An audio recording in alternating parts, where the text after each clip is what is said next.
다시 말씀드리지만 여러분들 저와 여러분들을 향한 하나님의 열심이 있으십니다. 그래서 매주 말씀을 들으면서 그 앞에 우리는 서 있길 소망해요. 나를 향한 하나님의 분명한 계획이 있구나.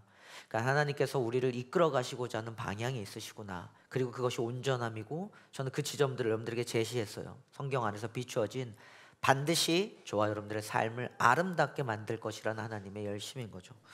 그 열심 속에서 마태복음을 쭉 읽어갔을 때에 지난주부터 시작해서 그 옆에 한 2달 동안 우리가 3번 전에 걸쳐서 얘기했던 광야에서 예수님의 시험 받으셨던 사건들, 생존과 신뢰와 그리고 주권이라고 불려졌던 이 3가지 주제를 다루면서 도저히 우리가 이 생존 앞에 무너지고 하나님을 늘 의심하는 우리의 연약함, 그리고 내 삶에 그 주권을 빼앗긴 채 세상의 영광 앞에서 엎드려지는 우리의 연약함들, 이게 실패한 인류의 역사들을 비추고 있는 거거든요. 그것을 비추면서 동시에 그것에 대해서 승리하신 예수님을 성경 우리에게 보여주고 있습니다. 이 승리하신 예수님이 마귀의 유혹을 물리치시고 나서 저와 여러분들이 늘 실패했던 그 실패를 승리로 선언하시고 나서 첫 번째 움직인 걸음이 바로 오늘의 본문이에요.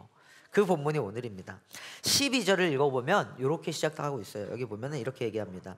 예수께서 요한이 잡혔다고 하는 말을 들으시고, 여기서 말하는 요한은 여러분들 세례 요한입니다.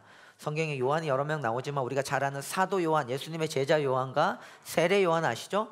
네, 세례 요한이 헤롯에게 잡혔습니다. 그래서 옥에 갇혔어요. 이 말을 들으시고 예수께서는 갈릴리로 돌아가셨다라고 합니다. 혹시 아실까요? 예수님이 그때 어디 사셨는지? 나사렛이라고 하는 동네에 예수님은 사셨다 그랬어요. 그죠? 베들레헴에서 헤롯의 핍박을 피해서 나사렛으로 올라가셨고, 나사렛이란 동네에서 사시던 예수님이 갈릴리로 돌아가셨다라고 표현합니다. 12절 9절이죠. 근데 여러분들 세례 요한이 옥에 갇혔다라는 이 사건은 사실상 세례 요한의 사역이 일종의 종결되었다는 선언이기도 해요. 그리고 이어서 예수께서 갈릴리로 돌아가셨다는 말은 뭐냐면, 예수께서 세례 요한의 사역이 종결되고 이제 본격적으로 예수님의 사역이 시작된다라는 것을 의미하는 구절이기도 합니다. 근데 여기 나타나는 이 돌아가셨다, 예수께서 갈릴리로 돌아가셨다는 말을 개역개정으로 읽어보면, 우리는 세번역으로 읽어낸 성경이거든요. 개역개정으로 읽어보면 갈릴리로 돌아가셨다는 표현이 물러가셨다 이렇게 표현합니다.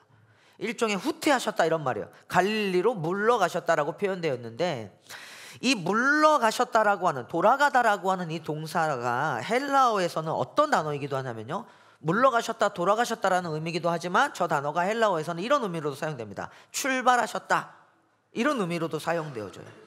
그러니까 무슨 말이냐면 후퇴이기도 하지만 출발하다라는 뜻으로 읽혀지는 거예요. 즉 예수께서 세례 요한이 잡히셨다는 소식을 들으시고 갈릴리로 출발하셨다, 이런 의미이기도 합니다. 그런 뜻으로 읽을 수 있다는 말이에요.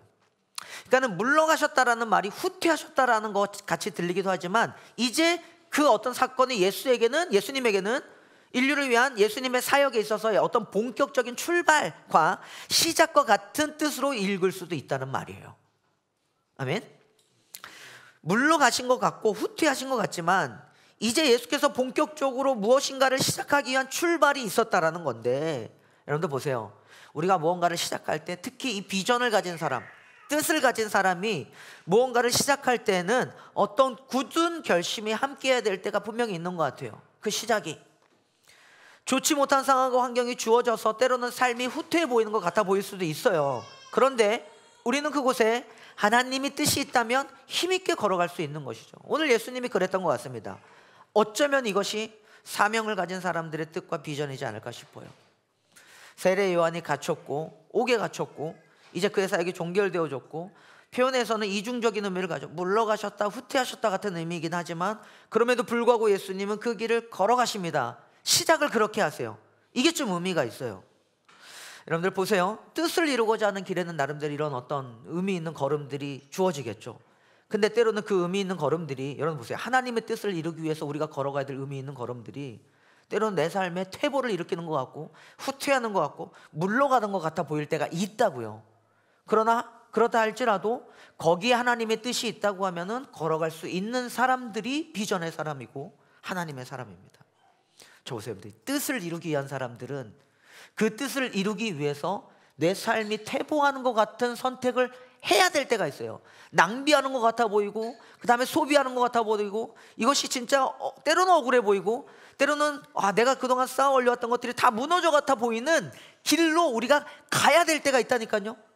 흔히 말하는 직업으로 보면 좌천당하는 것 같은 선택을 해야 될 때가 있다고요. 그러나 그 길을 힘있게 걸어가신 분이 누구시냐면 예수님이셨고, 우리는 그분을 따라가는 사람으로서 우리의 삶의 뜻을 이루고자 하는 하나님의 비전이 분명하다면 때로는 우리의 삶에 그런 선택을 해야 할 때가 올 것이다 라는 말씀을 좀 드리고 싶습니다. 그러나 제 인간적인, 이건 제 어디까지나 인간적인, 은혜로 걸르셔도 되지만 제 인간적인 마음으로는, 그래서 저는 여러분들이 좌천하지는 않으셨으면 좋겠습니다. 하지만 그럴 때에라도 주님이 걸어가셨던 것처럼 힘이 있는 걸음들, 뜻을 이루고자 하는 그런 멋있는 걸음들을 걷는 저와 여러분들이 됐으면 좋겠어요. 아멘. 근데 이게 예수님의 첫 걸음이었습니다. 예수님의 공식적인 첫 행보였어요. 그러니까 이전에 어떤 사건? 마귀에게 40일 동안 시험을 받으시고 물리치시고, 그리고 나서 본격적인 첫 행보가 바로 이거였어요. 세례 요한이 옥에 갇히고 예수께서는 갈릴리로 후퇴하신 거예요. 여기 보면은 여러분들 그런 겁니다. 대통령, 우리나라의 대통령이 당선되잖아요. 대통령 당선이 되고 나면 당선된 대통령들이 하는 첫 번째 행보가 뭔지 아십니까? 혹시 아시는 분? 가장 처음에 하는 일이 뭘 것 같아요? 대통령들이. 그렇지, 현충원을 가죠. 첫 번째 행보입니다. 현충원을 가서 참배합니다. 모든 대통령들이 그 일을 해요. 우리나라를 지켜준 나름대로의 이렇게 뭐 조상이라고 표현하는 뭐라 그럴 때 표현되지? 이건 내가 호국선열. 네, 고맙습니다. 역시 배우신 분들은 달라요. 네. 저보다 다들 훌륭하셔서 맞아. 호국선열들에게 나름대로 이렇게 참배하면서 그런 대통령으로서의 국민을 대시해서 어떤 첫 번째 행보가 의미 있겠죠. 윤석열 정권도 마찬가지였습니다. 정치적 얘기하는 건 아니에요. 근데 그 윤석열 대통령이 현충원을 방문하고 나서 걸었던 공식적인 첫걸음을 어디서 시작한 줄 아세요, 여러분들? 대구였습니다. 뉴스에 찾아보세요. 대구에서 첫 번째 그 공식적인 걸음들을 시작했어요. 왜 대구를 선택했을까요? 대구에 있는 사람들이 윤석열을 지지했고 응원했고 뽑아줬고, 그것에 대한 보답이었습니다. 기사도 그렇게 나와 있어요. 무슨 말이냐면 대통령도 첫 번째 발걸음을 움직였을 때는, 윤석열 대통령이 대구로 가서 뭔가를 시작했을 때는 그 걸음에 의미가 있겠죠. 예수님도 마찬가지입니다. 공식적으로 예수님이 세례 요한의 사건이 있었지만 갈릴리라고 하는 저 지역으로 발걸음을 옮겨서 저기에서 오늘 선포했던 17절에 말하면, 그때부터 예수께서는 회개하여라, 하늘나라가 가까이 왔다 하고 선포하기 시작하셨다는 이 공식적인 하나님 나라의 선언을 시작하신 곳이 어디냐면 오늘 이 갈릴리 지역이었어요.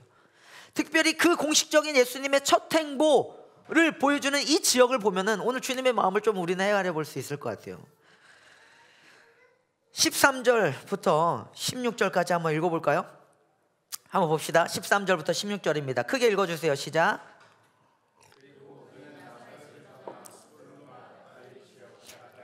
가버나움으로 가서 사셨다. 이것은 예언자 이사야를 시켜서 하신 말씀을 이루시려는 것이었다. 스불론과 납달리 땅, 요단강 건너편 바다로 가는 길목, 이방 사람들의 갈릴리.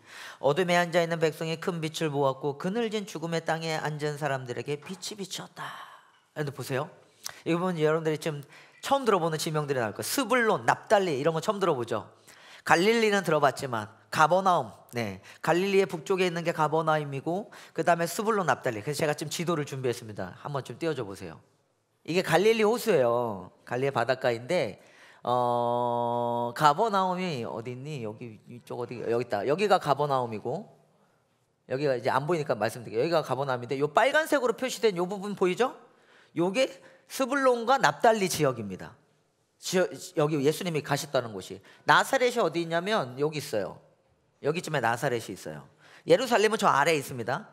그리고 여기 이런 거 보면 좋아요. 갈릴리 바다가 있고 여기서 이렇게 쭉 내려오는 한 가지 물줄기가, 이게 요단강이에요. 이게 이렇게 위에서 아래로 흘러요. 갈릴리에서부터. 그러니까 요단강에서 예수님이 세례 받았다는 건 요 아래에 예루살렘이 있고, 예루살렘 근처에서 예수님이 세례를 받으신 거예요. 그리고 나사렛에 계셨죠.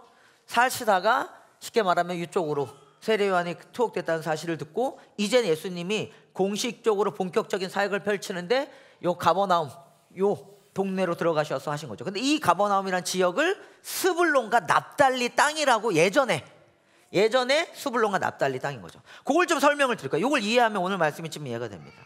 스불론과 납달리는 여러분들 원래 어디에 나오는 이름이냐면요, 야곱의 12아들이었습니다. 쉽게 말하면 이스라엘의 12지파 중에 2지파였어요. 스불론 지파, 납달리 지파. 이해가시죠? 그래서 이미 예전에는요, 구약시대에서는 여호수아 시대 때는 저게 스불론 지파, 납달리 지파라고 하는 나름대로 어떤 지파를 형성했습니다. 그래서 그들은 여호수아와 함께 저 가나안 땅을 정복했고요, 그때 땅을 분배받을 거 아니에요. 분배받을 때 이스라엘의 요 북쪽 지역, 여기가 이스라엘 상당히 북쪽 지역이에요. 그 북쪽 지역의 스불론과 납달리 지역의 저 북쪽 지역을 분배받았던 지파가 스불론 지파, 납달리 지파였어요. 그때부터 저 땅은 스불론, 납달리 땅이에요. 그런데 시간이 지나면서 저 북쪽 땅에 쉽게 말하면 이 스불론 지파, 납달리 지파가 사사기 같은 경우에 가면 사사기 5장 18절에 보면은 나름대로 저 지역을 지키기 위해서 치열한 전쟁을 펼치기도 합니다. 목숨을 걸고 싸우는 사람들로 표현되기도 해요. 왜냐하면 저 지역은, 여러분들 저 위로 올라가면은, 저게 북쪽이잖아요. 저 위로 올라가면 저기가 일종의 길목이었어요. 위로 올라가면은 여러분들이 성경에 잘 아는 뭐 아수르, 바벨론 또는 암몬, 여러 가지 어떤 민족들이 저를 쳐들어올 때 항상 전쟁이 터지면은 치고 들어오는 첫 번째 경계선이었고 길목이었다고요. 그러니까 무슨 말일까? 전쟁이 터지면 항상 쥐어 터지고 얻어 터지는 땅이 저 땅이었다고요.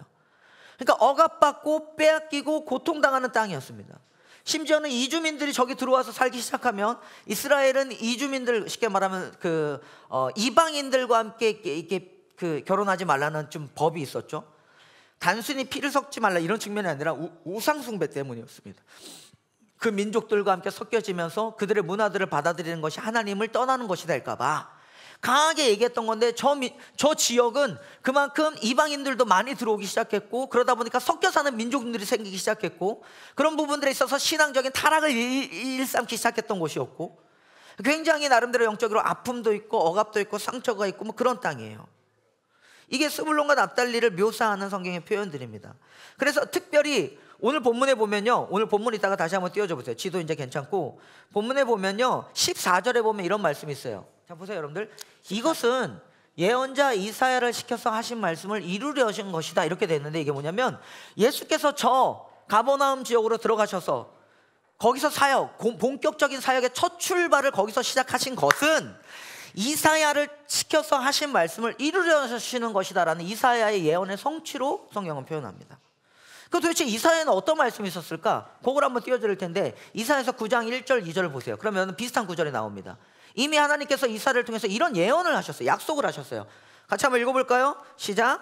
어둠 속에서 고통받던 백성에게서 어둠이 거칠 날이 온다. 옛적에는 주님께서 스불론 땅과 납달리 땅으로 멸시를 받게 버려두셨더나 그 뒤로는 주님께서 서쪽 지중해로부터 요단강 동쪽 지역에 이르기까지, 그리고 이방 사람이 살고 있는 갈릴리 지역까지 이 모든 지역을 영화롭게 하실 것이다. 어둠 속에서 헤매던 백성이 큰 빛을 보았고 죽음의 그림자가 드리운 땅에 사는 사람에게 빛이 비쳤다. 이게 이사야의 예언이었어요.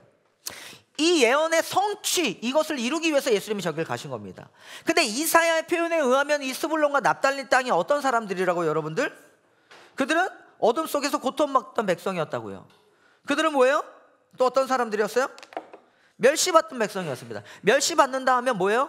아까 말했듯이 신앙의 순성을 지키지 못하고 이방인들과 섞여 살고, 안 그래도 경계에 서 있기 때문에 북쪽에서 쳐들어오는 이 적들의 공격으로 침략당하고 빼앗긴 것 때문에 억울하고 너무나 상처되고 아픈데, 같은 동족 이스라엘 입장에서는 그들이 어떤 일종의 벽과 같을 거 아니에요. 방파제처럼 싸워주는 나름대로. 근데도 같은 이스라엘 백성들은 그들을 그냥 버려버렸어요. 멸시했습니다. 왜요? 너희는 신앙을 지키지 못했어. 너희는 그들과 함께 섞여 사는, 그래서 쉽게 말하면 신앙의 순성을 잊어버린 사람들이야. 나름대로 그들을 멸시했다고요. 더군다나 그렇기 때문에 저 지역은 시골이었습니다. 갈릴리라고 하는 지역에. 그래서 모든 이방 사람들이 그 예수님 당시에도 함께 모여 사는, 나사렛에서 무슨 선한 것이 나올 수 있겠느냐 뭐 이런 얘기 들어본 적 있죠. 마치 그런 것처럼 저기서는 완전히 주변부였고 변두리의 사람들이었고 경계에 선 사람들이었고 삶과 죽음의 그늘 아래서 정말로 힘들게 살고 있는, 허우적대면서 살고 있는 나름대로 그런 아픈 사람들이었다고요. 이사야가 이게 묘사하는 거예요. 이 지역에 있는 사람들을 어둠 속에서 고통받던 자들, 멸시받게 버려두신 자들이라고 이사야는 표현하고 있습니다. 그들을 흑암에 앉은 백성, 죽음의 그림자가 드리운 땅에 사는 사람들로 이사야는 묘사하고 있다고요. 이게 스불론과 납달리 지역의 사람들의 특징이었습니다. 여러분들, 이들은 변방에 사는 사람들이었죠. 삶의 끄트머리에 있는 사람들이었습니다. 전쟁이 끊이지 않는 그곳. 그런데 여러분들, 우리가 주목해 보고 싶은 게 이거예요. 예수님이 말했잖아요. 공식적인 사역의 첫 시작을 어디서 하셨다고요? 여기서 하셨다고요. 윤석열 대통령이 대구에 가서 자신의 어떤 우리의 정권의 성격은 이러할 거라는 것을 드러낼 수 있는 그 의미 있는 첫 행보를 거기서 시작했듯이 거기에는 그분의 의미가 있었겠죠. 근데 마찬가지로 오늘 예수님께서는 이 지역에서 이런 하나님의 시작을 하신 거예요. 가버나움에서 이 사역을 시작하시면서 하나님의 말씀을 성취함과 동시에 그 억압받고 고통받고 멸시받고 삶의 경계에 서 있고 변두리에 밀려난 이 사람들과 함께 시작하면서 거기에서 뭘 선언하신 거예요? 하나님의 나라가 시작되었다 라고 하는 위대한 선언이 여기에 시작된 겁니다. 저는 이 마음을 나누고 싶었어요. 여러분들, 이게 주님의 마음입니다. 요거 하나 배우고 싶었어요. 시작이 거기라니, 우리 주님의 시작이 거기라니, 여기에 뭐가 있을까요? 뭐가 있을까요? 예수님의 우리를 향한, 이 세대를 향한 그분의 강한 의지가 담겨져 있는 걸음이지 않았을까요? 저는 여러분들 거기에 주목해 보셨으면 좋겠습니다. 흑암과 어둠과 고통 가운데 머물렀던 스불론과 납달리라고 불려지었던, 그래서 멸시받던 그곳에서 주님의 본격적인 사역을 시작하셨던 이 주님의 첫걸음들을 기억해 보시길 바라요. 왜 시작이 거기였을까요? 왜 거기였을까요? 첫 번째, 하나님의 마음이 여러분들 거기 있었기 때문입니다. 이거 되게 중요합니다. 주님의 마음이 거기 있었기 때문이에요. 아까 제가 읽어드렸죠. 약속의 성취라 그랬습니다. 14절에 이것은 이사야를 통해서 이사야에게 담아냈던 하나님의 이 귀한 마음을 예수님은 알고 계셨고, 그 하나님의 약속을 성취하시기 위해서 예수님은 스불론과 납달리 땅으로 가셨어요. 이 스불론과 납달리 땅에 하나님은요, 예전에 너희들이 억압받고 고통받았지, 근데 일종의 희망의 약속을 하나 던져주셨습니다. 그게 이사야서 여러분들 9장 2절이었어요. 어둠 속에 헤매던 백성이 큰 빛을 보았고 죽음의 그림자가 드리운 땅에 사는 사람들에게 빛이 비춰졌다. 그 빛이 누구입니까? 예수님이에요. 이 스불론과 납달리 땅에 빛이 비춰졌어요. 그게 누구예요? 예수께서 그들과 함께 더불어 사시면서 그 억압받고 멸시받고 고통받던 이 백성들에게 빛이 되어주신 거예요. 하나님 나라를 선포하신 거예요. 그들의 삶을 아름답게 만드시고자 하시는 하나님의 열심을 예수께서 그 비전을 이루기 위해서 그걸 담아 그 속으로 뛰어들어가신 거라고요. 사랑하는 여러분, 주님께서 이렇게 시작하신 것에 감사하시길 바랍니다. 아멘. 진심으로요. 그것을 기뻐하시길 바랍니다. 하나님의 마음이 거기 있다는 사실에 우리가 은혜 받길 원합니다. 아멘. 주님의 마음이 거기 있다고요. 저와 여러분들의 흑암과 어둠과 삶의 경계와 나름대로 끝자락에 서 있는 이 위태위태한, 때로는 죽음이 내 삶을 이렇게 짓누르는 것 같은 아픔 속에 있을지라도, 또는 내 주변에 있는 내 가족과 내 지인들과 심지어는 내가 알지 못하는 이 사망의 그늘에 앉아 죽어가는 그들에게 하나님의 마음이 거기 있다고요. 아멘. 그거예요. 이루려 하심이라는 게 단순히 약속의 성취를 여러 가지로 의미로 볼 수 있지만, 주님 왜 거기 가셨을까요? 그들을 목자 없는 양같이 유리하는 이 백성들을 마치 부모가 우리 사랑하는 아이들이 죽어가는 것을 바라보면서 누가 나를 위하여 이들을 위해서 갈까라고 말할 때에 주님께서 그 말씀에 순종하여서 아버지의 마음이 거기 있기 때문에. 여러분, 그럼 묻습니다. 이게 좌천입니까? 이게 우리의 삶이 퇴보하는 걸까요? 예수님 도시 한복판으로 성공해서 올라가신 게 아니라 저 시골 어느 마을로 내려가셔서 가장 변두리에 있는 그들과 이 사역을 시작하셨다고요. 그럼 이게 좌천일까요? 사랑하는 여러분, 저 보세요. 우리는 그리스도인입니다. 주일 여기 모여있죠. 여기서 제가 여러분들에게 인생의 성공의 비밀을 알려드리고 출세하는 방법을 알려드리면 저보다 더 탁월한 강사들 이 세상에 많잖아요. 그분께 들으십시오. 자기개발 효과적으로 전해주는. 근데 그러려고 여기 온 사람들 아니잖아요. 그 공부가 저 중요합니다. 의미 없다고 절대 생각하지 않아요. 잘 배우시고 노력해야 돼요. 근데 적어도 교회에서만큼은 우리가 뭘 배워야 될까요? 그걸 열심히 노력하고 배워서 때로는 하나님의 마음이 있는 그곳으로 순종하면서 들어갈 수 있는 삶의 비전을 좀 품어봐야 되지 않을까요? 주님이 거기 계신다고요. 아버지의 마음이 거기 있기 때문에 뜻을 이루기 위해서 걸어가신 우리 주님의 힘 있는 걸음이었습니다. 두 번째, 예수님은 왜 거기에 들어가셨을까요? 왜 그곳으로 가셨을까요? 약속을 이루기 위해서, 성취하기 위해서. 아버지의 마음이 거기 있어서 맞습니다. 두 번째는 뭘까요? 간단해요. 예수님을 절실하게 필요로 하는 사람들이 거기 있었기 때문입니다. 그들은 어둠이었다고요. 죽음의 경계에 선 사람들이었다고요. 그들이야말로 예수님을 필요로 한 사람들이었습니다. 여러분들 그런 얘기 들어본 적 있어요? 예수님 만나고 싶죠? 우리가 보고 싶지? 근데 주님이 어디 계신 줄 알아요? 낮은 곳에 계세요. 가장 연약한 사람들과 함께 하십니다. 가장 어둠 가운데 절망하고 있는 사람들에게 주님은 함께하고 계세요. 그래서 여러분들 정말로 주님을 보고 싶고 만나고 싶으시면 그들을 향해서 마음과 생각과 내 에너지와 물질과 내 모든 시간들이 상당히 많이 그곳으로 쓰여지는 가운데 그 낮은 곳에 있는 사람들로 흘러내려가요. 거기 가보세요. 거기에 주님이 계실 거예요. 저마다 여러분들이 품고 섬기는 그 따뜻한 자리에 주님이 함께 하시기 때문입니다. 어쩌면 여러분들 우리 인생이 스불론과 납달리처럼 삶과 죽음의 경계에 선 삶일지 모르겠습니다. 우리 주변의 사람들 중에서 그런 사람들이 있을지도 모르겠어요. 저는 오늘 설교 제목을 이렇게 정했죠. 깨어진 틈이 있어야 빛이 들어온다고요.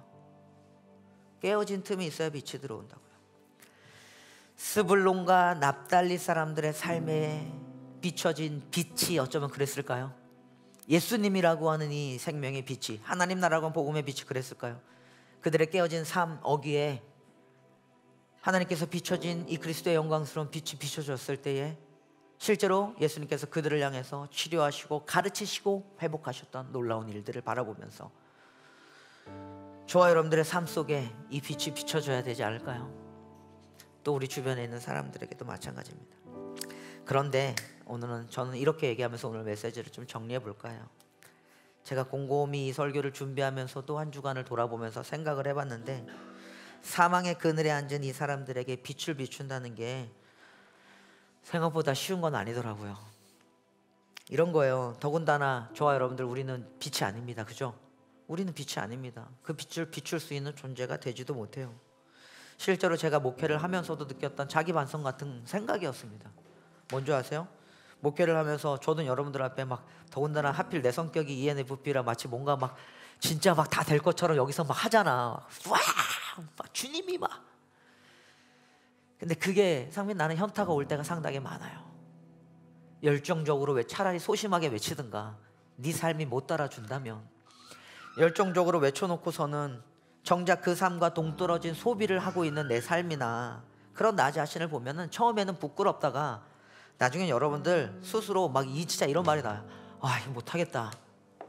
부끄럽고 쪽팔린 게 떠나서 진짜 그 삶을 살아내지 못하는, 그러니까 순간 이런 거예요. 내가 그 앞에서 이렇게 막 외쳤던 막 주님의 나라가 거기 있습니다. 뭐 하나님은 반드시 아름답게 하실 것입니다. 불과 어젯밤에도 제가 알고 있는 어떤 한 청년은 밤새도록 자신의 삶을 나름대로 좀 이게 아픔이 있는 친구예요. 쏟아내고 막 배설물처럼 막 쏟아내는데 내가 더 들어가서 그에게 뭔가를 해줄 수 없는, 아니 그 움직임도 갖지 못하는 상황에서 앞에서 여러분들에게 흑암과 어둠을 이야기하고 정작 그 삶 하나 뜯어고쳐주지 못하면서 같이 달려들지 못하면서 하나님의 나라를 선포한다? 이거 얼마나 동떨어진 이야기예요. 이 한계를 마주한다고 여러분들. 우리끼리 여기서 감성에 젖어가지고 차라리 내가 F가 아니었다면 하필 짱나게 조금 더 막 진정성 있게 감성까지 막 쏟아내는 막 이런 사람이다 보니까 그렇게 쏟아내놓고서는 정작 한 주 동안 달라지는 게 아무것도 없다면 가지는 삶의 현타라는 게 있을 거 아니에요 여러분들. 무슨 의미가 있습니까? 그 지점에서 절망하는 거예요. 진짜 절망하는 거예요. 근데 그때 오늘 이 말씀 앞에 다시 한번 우리가 쓰면서 스스로를 꼬집으면서 우리 다 함께 고민해보는 지점은 뭐냐면, 그 약속을 이루려 하신다라는 지점에서 빛은 우리가 아니고 빛은 예수님이시고, 이 사역을 감당하실 수 있고 이 사역을 해내시는 분은 하나님의 열심이시고 그분의 예수님이신데, 우리가 그분을 따라가야 되지 않을까요? 이런 거죠. 내 힘으로 할 수 없구나, 나는 그거 못하는 사람이구나. 그래서 이 사역 앞에 더 겸손해지는 거예요. 사망에 그늘진 사람들을 가까이 해보신 적 있습니까? 있으세요? 도저히 예를 들어서 어느 정도 교육을 해서 바뀔 수 있는 사람은 몰라. 근데 그러니까 정말 그 심한 육체적 질병을 앓고 있거나 정신적 질병을 앓고 있거나 어떤 인간적인 이 힘으로 어떻게 감당할 수 없을 정도의 큰 아픔을 가진 이 사람들을 가까이서 해보신 적 있으세요, 여러분들? 마찬가지입니다. 진짜 사망이라고 하는 죽음의 이 그림자, 이 경계에 선 사람들을 바라봤을 때 이거 누가 할 수 있을까요? 주님밖에 못 하시겠죠. 근데 그럼 우리는 뭐랄까요? 그분을 신뢰하고 의지하면서 한 걸음을 내딛고 한 걸음을 내딛고, 그래도 스스로에게 동기부여하고 우리 다 함께 동기부여하면서 그 낮은 곳에 계신 하나님 마음이 있는 곳에 계신 그곳에서 다 함께 하나님의 나라를 선포해야 되지 않을까라는 생각을 가져봅니다. 부끄러운 자기 반성을 가져보면서 조금 그래서 이렇게 더 막 와 얘기하지 않고 이 타이밍에서는 좀 쪽팔리니까 약하게 말했지만, 그러나 우리 함께 기도하면서 그런 싸움을 해가는 교회가 되면 어떨까요? 때로는 시심이 세상의 눈으로 봤을 땐 좌천되는 것 같아 보일 수도 있고요. 그래서 소비하고 낭비하고 살아 없어지는, 도대체 그래서 뭘 남길 건데, 진짜 그러다 진짜 상민 나 우리 다 털려서 진짜 끝나버릴 수도 있을지도 모르겠어요. 근데 사람들 그거 봅시다. 거기에 하나님의 마음이 계시다면 지혜롭게 순종하며 따라갈 수 있는 교회가 되보면 어떨까 싶고요. 저와 여러분들의 삶의 어기에 찾아오신 이 하나님을 신뢰하면서 더 연약한 자들을 향한 스불론과 납달리 지역을 품고 걸어가신 주님의 마음을 품고 한 주 동안 이 예수님의 시작을 따라서 저와 여러분들의 귀한 걸음들이 시작되어지기를 축복한다고요. 아멘. 은혜가 있기를 소망합니다. 그렇다고 해서 너무 멀리 찾지 않으셔도 됩니다. 주님, 제가 사망인데요, 제 삶이 죽음이고 경계이고 그늘인데요, 제 삶 가운데 찾아와 주세요 라고 하는 이 빛을 비추신 하나님을 소망하는 저와 여러분들이 되었으면 좋겠는 거죠. 시간에 같이 한번 찬양할까요?